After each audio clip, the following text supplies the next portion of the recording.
Hello, I'm Griffin Fidelio. Stay tuned. My book summary will play now.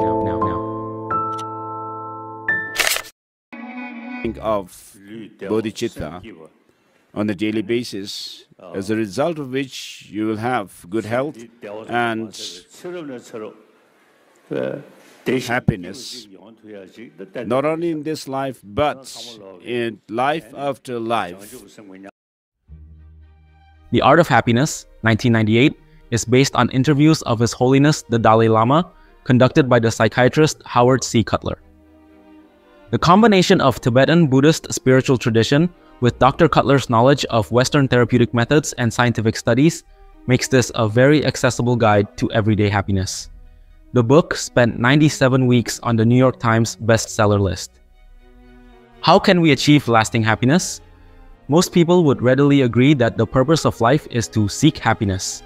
Yet, for some reason, we often see happiness itself as something mysterious and hard to define, and we have a poor understanding of what makes us happy.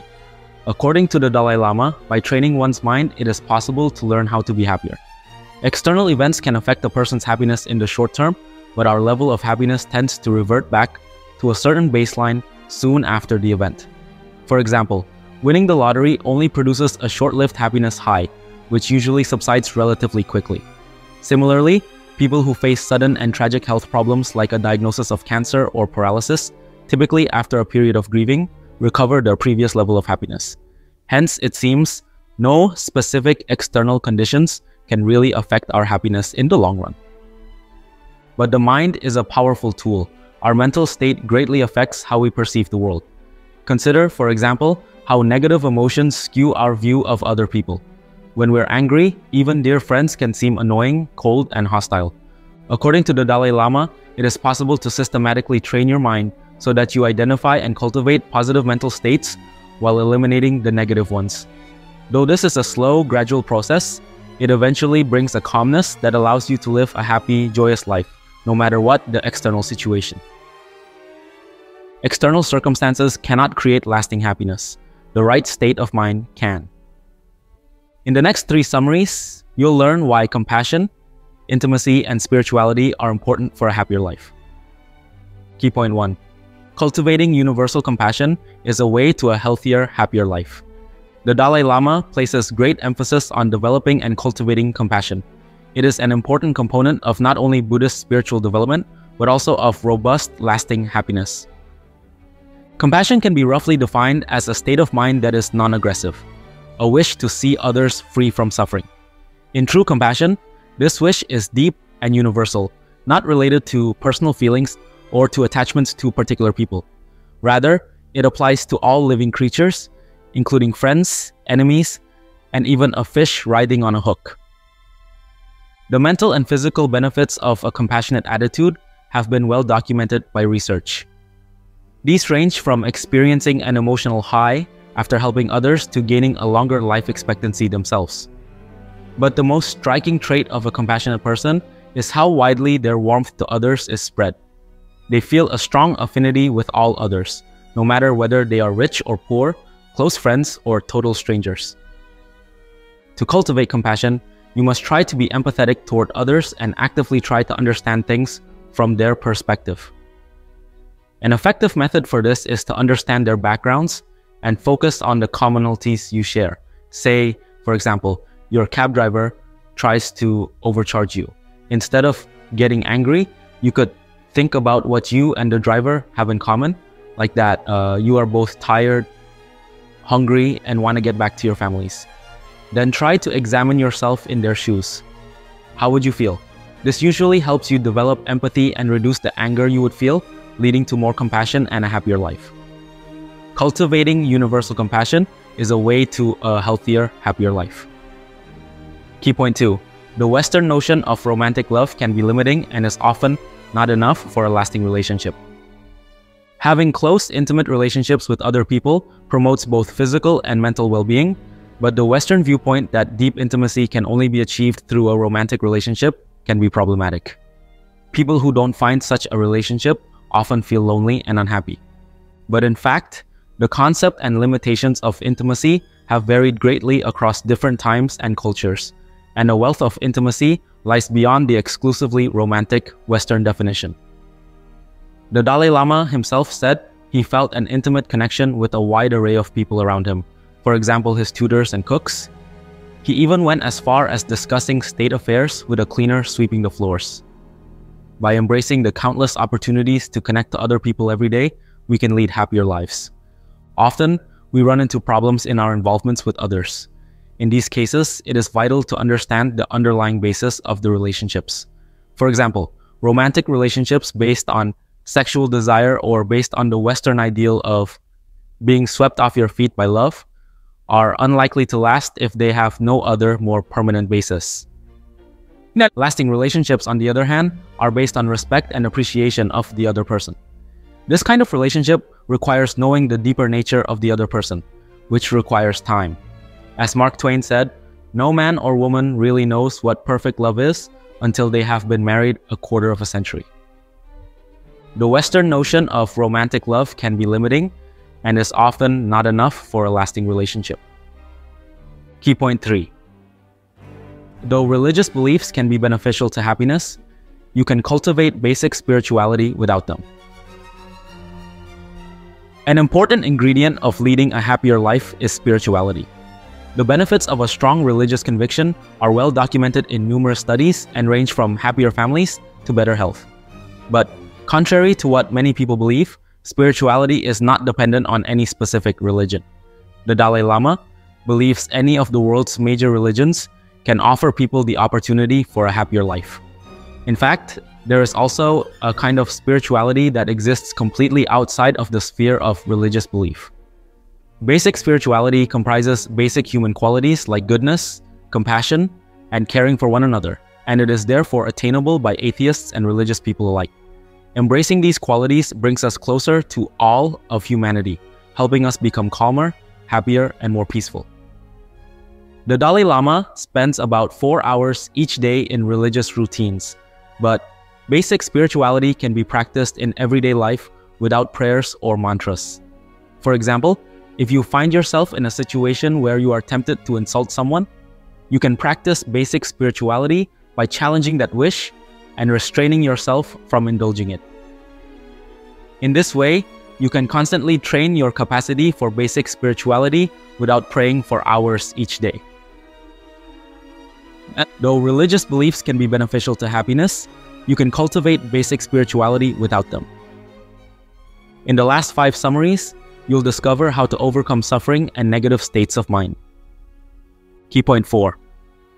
Suffering is a natural part of life, but we often increase it unnecessarily. Suffering is a universal and perfectly natural quality of life. Eastern cultures seem to be more accepting of this fact, perhaps because people in Asia tend to live in closer proximity to poverty and daily suffering than their Western counterparts. Westerners tend not to understand that suffering is a part of life and often see themselves as victims of some malign force when something goes wrong. But suffering is inevitable. For example, all of us will grow old and die. Trying to avoid or ignore this fact is only a temporary solution. When you inevitably do encounter suffering in one form or another, your mental attitude becomes of paramount importance. If you fear suffering as something unnatural and unfair, you will feel like a victim and assign blame when you should be trying to eliminate the mental root causes of suffering. Suffering may be natural, but we often inadvertently magnify it ourselves by actively subjecting ourselves to unnecessary anguish. For example, one mistake Westerners often make is to resist change and cling on to the things we care about or possess.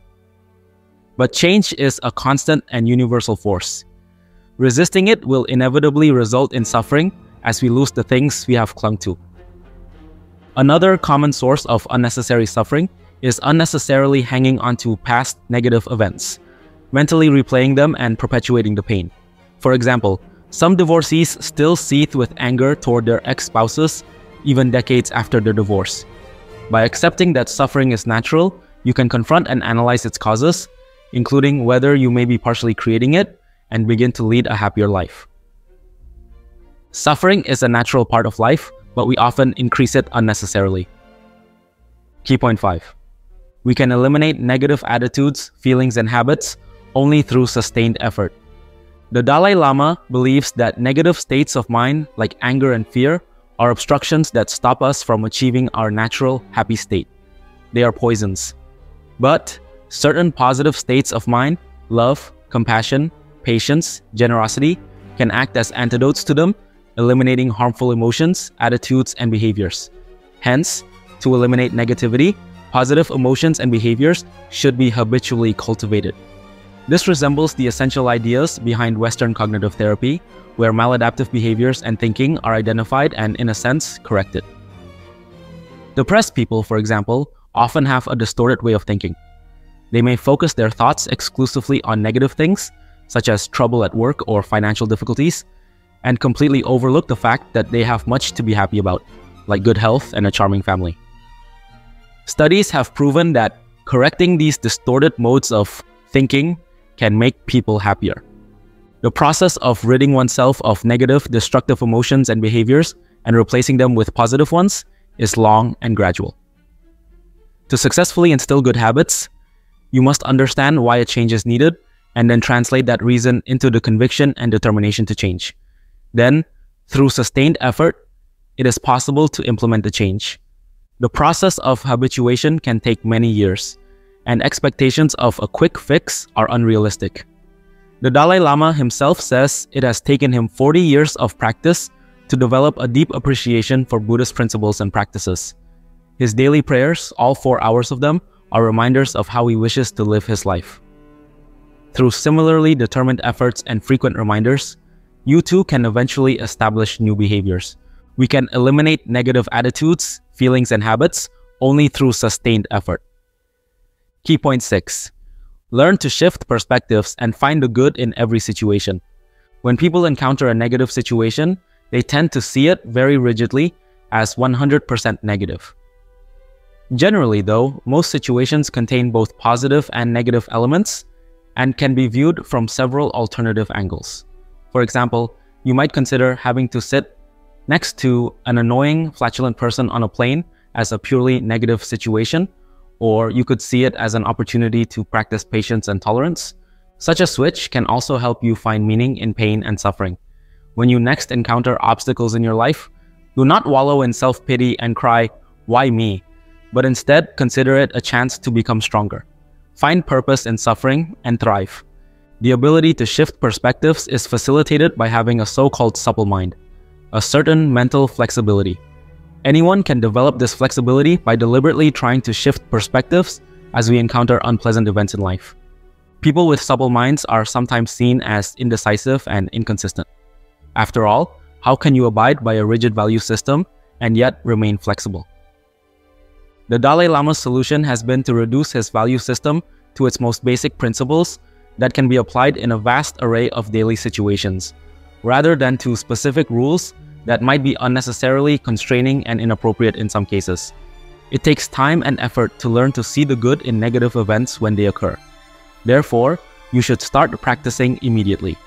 Just as a tree cannot grow strong roots at the last minute to survive a storm on the horizon, you cannot suddenly decide to find meaning in a cancer diagnosis you were handed only moments ago. Learn to shift perspectives and find the good in every situation. Key point 7. Confront and analyze your feelings of anger and hatred and replace them with patience and tolerance. Of all the negative mental states, anger and hatred are the greatest obstacles to happiness. When a feeling of anger or hatred arises in us, it rapidly destroys our peace of mind. It also obliterates our judgment, often leading us to take actions that only worsen the situation and make us even angrier. Scientific studies have clearly demonstrated that tendencies toward anger, rage, and hostility have negative health effects too. For example, they substantially increase a person's risk of heart disease.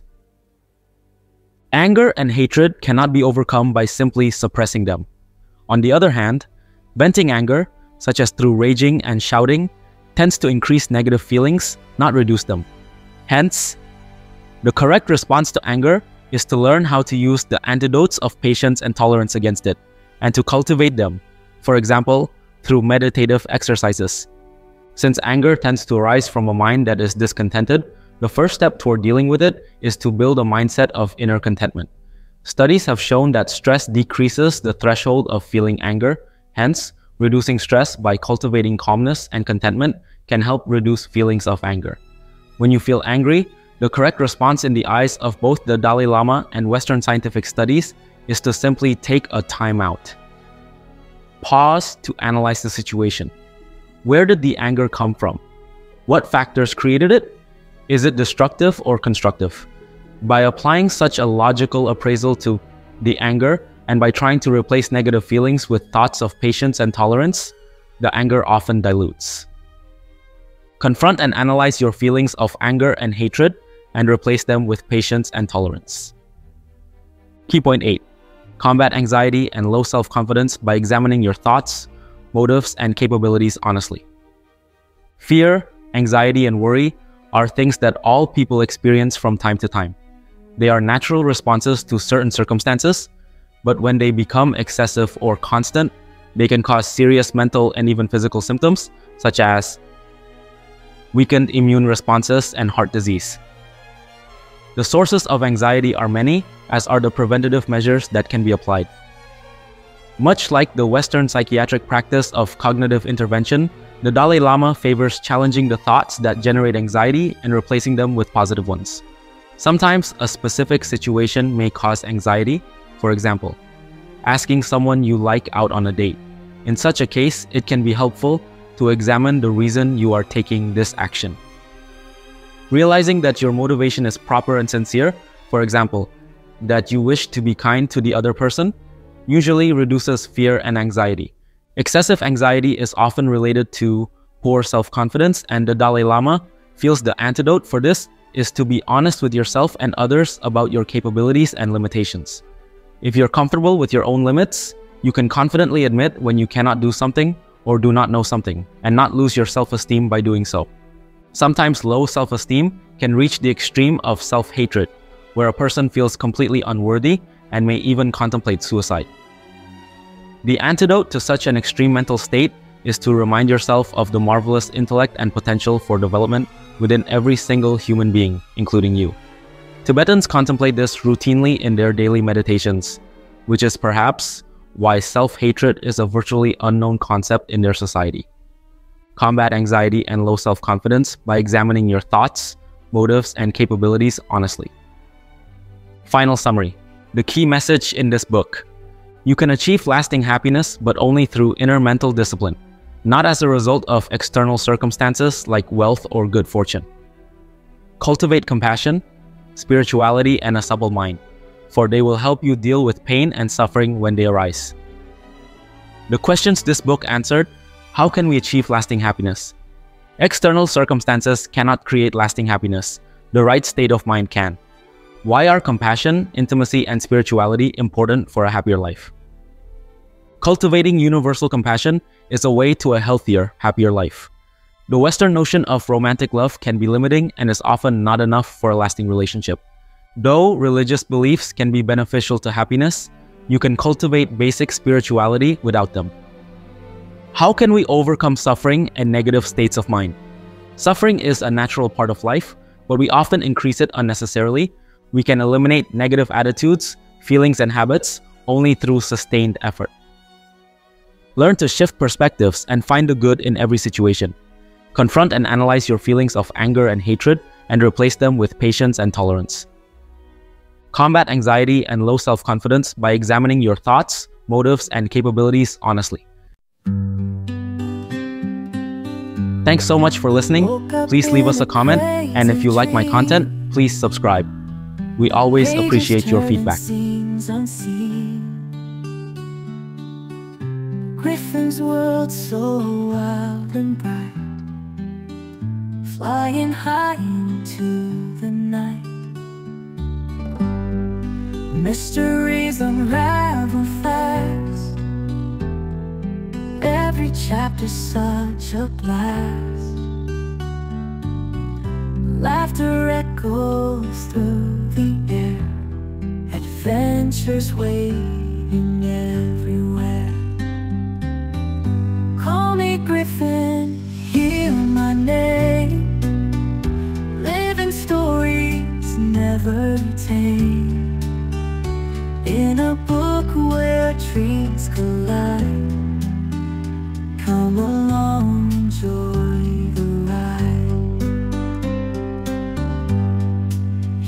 Heroes come and villains too. Battles fought for something true. Magic's real in every line. Timeless tales forever shine.